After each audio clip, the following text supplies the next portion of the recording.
こんにちは。今回は線画と色塗りのメイキングを撮っていきたいと思います。私のイラストはアニメ塗りに分類されるとは思いますが、完全自己流でやっています。なので、レクチャーではなく、普段こんな風に描いてるよという記録動画として暇つぶし程度に見ていただけると幸いです。今回は髪の毛の塗り方も見やすくできるように髪の長いオリキャラを連れてきました。右の絵は下絵ですが、下絵の段階で大まかに色を塗っておくと完成イメージが湧きやすく作業がしやすいのでおすすめです。動画は下絵が終わった直後からスタートしていきます。ぜひ完成までお付き合いいただけると嬉しいです。それではスタート。まず、下絵の透明度を下げて線画を描いていきます。自分の場合は下絵が濃すぎると、下絵の線に頼りすぎてしまい、出来上がった線画が思っていた以上に弱々しい印象になってしまうことが多いです。なので、下絵の透明度はできるだけ下げて作業をするようにしています。あと、絵柄にもよりますが、この絵では印象を強めるために、線に強弱をつけることを意識しました。例えば、背景と区切りたい部分、顔の輪郭、影になる部分は気持ち線を太くして描いています。逆に、髪の流れや光が当たっている部分などは線を細めに描いていきます。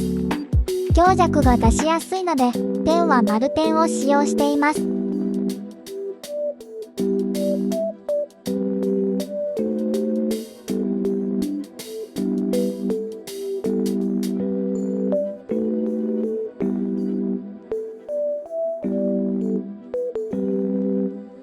線画が完成したので、ここから色塗りに移ります。まずはベースとなる色でレイヤーごとに塗り分けをしていきます。だいたい上のようにレイヤーを分けて塗りつぶしツールで塗っていきます。レイヤーは分けすぎると管理が大変なので、できるだけ少なくするよう心がけています。塗り分けが終わったら、次は影塗りに移ります。影は基本的にベースの色より少し暗い色を選択して作りますが、肌色などよく使う色は影色とセットでカラーパレットに登録しておくと便利かなと思います。影も線画と同じ丸ペンで塗っています。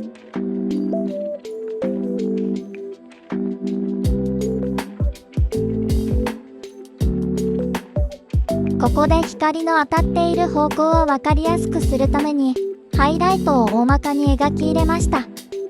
影を塗る前にやっておくと光の当たる方向が分かりやすくて良いのかもしれません。影塗りパート1が終わりました。次はこの上からさらに濃い影を描いていきます。さっき塗った影よりもさらに濃い色を選択して上から重ねるように塗っていきます。レイヤーの透明度を下げて馴染むように調節しながら塗っていきます。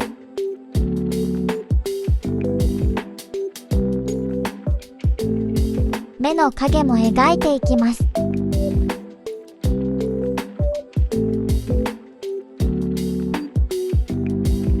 影が塗り終えたら、次は明るい部分にハイライトを塗っていきます。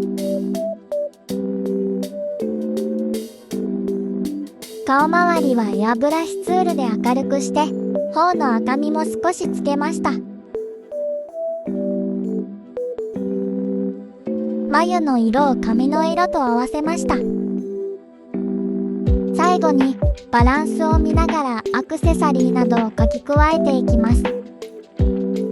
瞳のハイライト、流れている髪の毛などを描き込みます。キャラクターの色はこれで塗り終えました。ここからは背景と仕上げをしていきます。今回、背景は以前描いたものを素材として色を変えて使い、キャラクターの周りに配置しています。仕上げに、トーンカーブやエアブラシツールで明るさや線の色などを調節しながら、細部を整えていきます。イラストが完成しました。